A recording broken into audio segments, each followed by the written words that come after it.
السلام عليكم ورحمة الله وبركاته. صاحب يا مانتين ميل البوجوكتان سو دوادا وقت كستا إذين تهاي الصباح ظهر يهبين انتبه وناكسن انت كدب waxaan halkan ku hayaa muuqaalkaasi laba arrin baan ka qabaa ko mar waan ku faraxsanahay inaan ka hadlo si aan runta u sheego marna waa ma jeclaysanahay inaan ka hadlo waayo qofka aan rabay inaan ka hadlo ma ahan qof u qalma in aniga maartay aan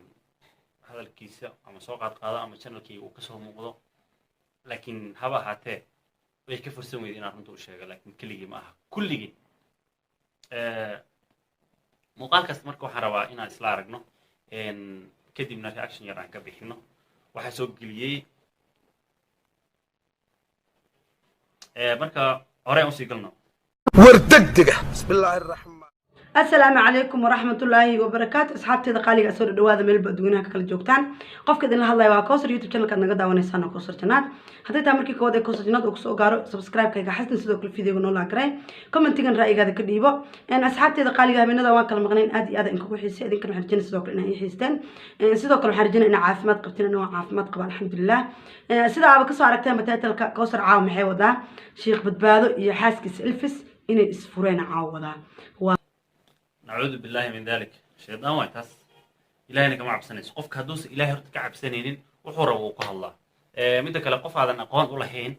أسجن أقوان أنا كولا هين إن بين أنت سلاك أنت السود دوبتيت هذا نبل شيء وسوق بيسيد وحسم على الدراء دي كوبا أواي شرب درنا كوبا هل كان لوحة كجري وبدن وأصحاب توضا أنا جا أصحاب هنا مرك قفك هذه وكلا شيطان كواس كده حوالينا إن شاء الله فيديو جهراء وسيسعونه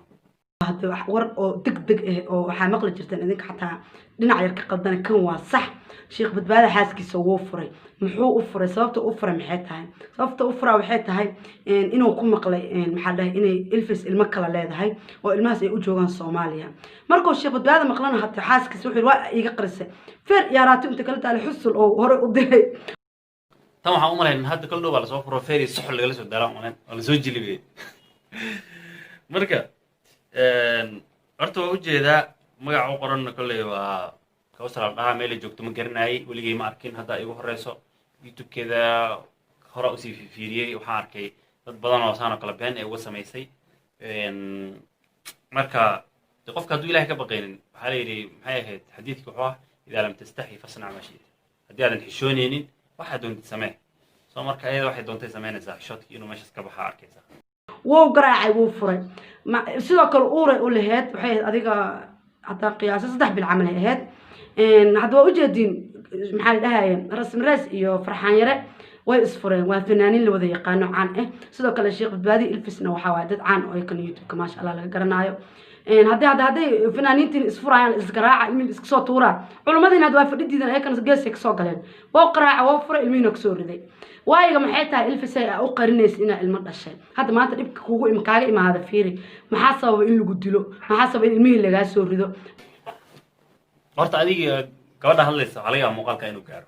su-aalaan ku weydiinaa ko dadkaas faamilka ah ma taqaanaa aqoon ma u leedahay iyagaas aqoon ma ku leeyihiin dadka waxay ka sheekayn karaan duruufaha iyo danta dadka kale marka iyaga aqoon u leeyihiin laakiin adiga horta baraha bulshada waa hadda soo gashaa umalayna haddana waa ku dhex waalad waa maryaha caadi u dhigata inaad go' siibataa kuu dhiman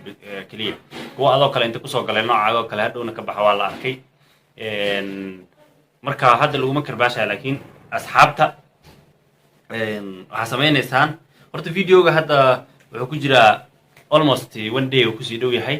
dadka commentayaasha usoo qorayna qof commenti positive usoo qoray ma jiro kulli negative loo soo qorayay for the sake of dadkaasi familka ee quruxda badan ee dhisan ay u gaftay dartood marka waxaa la yidhi qofka markuu sidan oo kale u yahay waxa fiican in uu helo jawaabtiisa oo sax ah marka aniga sababtaan videogan reaction uga soo bixi maaha inaa adiga aan ku aflagaadeeyo ama aan wax ku yeelo laakiin inaa ceebtaada dadka ay wada arkaan sababtoo ah waxaa ku hadlaysid waa wax adiga sumcadaada iyo sharaftaada ka go'an marka haddii aadan sumcad iyo sharafna rabin dee ma garanaya mustaqbalkaaga siduu yahay marka muuqaalka waa sii dhaafinaynaa wax macno hadda guud oo aan sii daawanay kuma jirto laakiin qaybta dambe haddana geenaynaa bal inta ugu yara muhiimsan aan isla aragno asxaabta aniga igu jirtan horta waxayba yaqaaniinba daba dhaq iyo caay iyo aflagaado iyo wax ay sababsan war ani meeshan wax aan ogeyn lama soo fadhiisanayo isku xishooda ee wax hubsada waxay dhahday asxaabtii igu jirta waxay yaqaanaan dabadhag iyo wax noocaas oo kale yacni waxay aragtay dhowr jeer iyadoo noocaan oo kale dad ugu khaldantay yacni in commenti oo negative ah loo soo qoray iyada negative ku ah laakiin sax maaragtay wax saxa ka hadlay marka daasi hadda way sii afayfatay way ogeyd in aysan wax fiican meeshaas kala kulmaynin dadkana ay kala kulmayso falcelin maaragtay foolxun soo marka waxay tiri dadka commentashi u soo qorayay hadda caynaysa haddana dhegeyso commentiyada aad soo qoraysiin commentiyo oo macnaha ha noqdaan oo xul ah iska hadalka ma fiicna waa iska soo caaytame waa soo caaytamaysid sheekh badbaado hooyada miya adima dhashay adi masaajid ma ku jirtaa dad ma amaanaysaa marka dad baa iska caayaysaa hataa aadan aqoon u lahayn oo maaragtay iska saaran tahay kale dadka iska caaytamaayo ee faraha dheer mid cambaar faraha ka qabto mid gees ka gubatay mid toxob ka kacday naa isku xisho iska soo caaytamay acuud bilan shaytaan sidoo kale niman waxa ku jira naaga camal u soo caaytay war isku xisho sheekh badbaado adig aqoon uma leedin ana aqoon aan leeyahay qofka hadda dadka commentiga isaga u soo qorayo sida u caynayo oo san weligii arkin social media ku arkin bara bulsho aan soo gelin dadka sida qofka sida u caynayo de qofku arko oo iska cayna taasina waxa waaye nooc kamid ah xaasidnimada sidoo kale asxaabta qaaliga ah haddaad rabtid xogta ku xigto inaad la socotid videoga noo subscribe gareey kambareelka ma rabno xogtaada dadka ugu jiro subscribe lagu dhahaa dislike lagu siinaa khadkana saasaa uga baxee waayo waxaa ilaahay raalli ka haynaa soo gudbinaysaa dadka beena usoo gudbinaysaa familkaas family qurux badan waaye weligood iskuma dhicin si qurux badanay u nool yihiin sida maaragtay lagaga baahan yahay dadka kale waxaa waaye in lagu farxo noloshooda marka qofka adigoo kale xaasidkee ka xun I don't know ma dad commentaasha soo qoraya arkay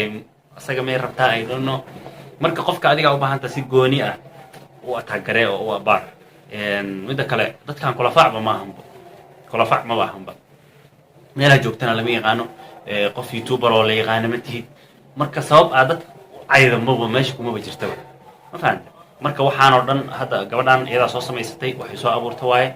dadkaas dad caano waaye noloshooda o dhan laga warramaa farxaday ku nool yihiin weligood iskuma dhicin waa faamilada ugu quruxda badan ee youtube ama baraha bulshada ku jiray ka mid yihiin allah isku barakeeyo qofkii laakiin dee sidan oo kale laga yaabo inuu ku weynaado doobnimada wax walba ka filo marka waxaan ilaahay kaaga baryaynaa nin fiican ood ku degto ood ku xasisho oo dadka kaaga nastaan ya qofka dee markuu noocaas oo kale yaa firaaqa la-aanta iska hayso haddana dee qaangaar u yahay waxyaabo badanaa moogta iska soo waajahaya marka insha allahu tacaala ilaahay nin khayr qabo ood ku xasisho ha ku siiyo muuqaalkaasna dislike uu ka dhargaa insha allah asxaabteena meeshaas waa joogaan meel kasta waa joogaan inaan muuqaalka kusii dheeraada ma rabo fadlan haddii aad channelka ku cusub tahay subscribe noo saar like-tan ha iloobin sababtoo waa dhiirigelin wassalaamu calaykum waraxmat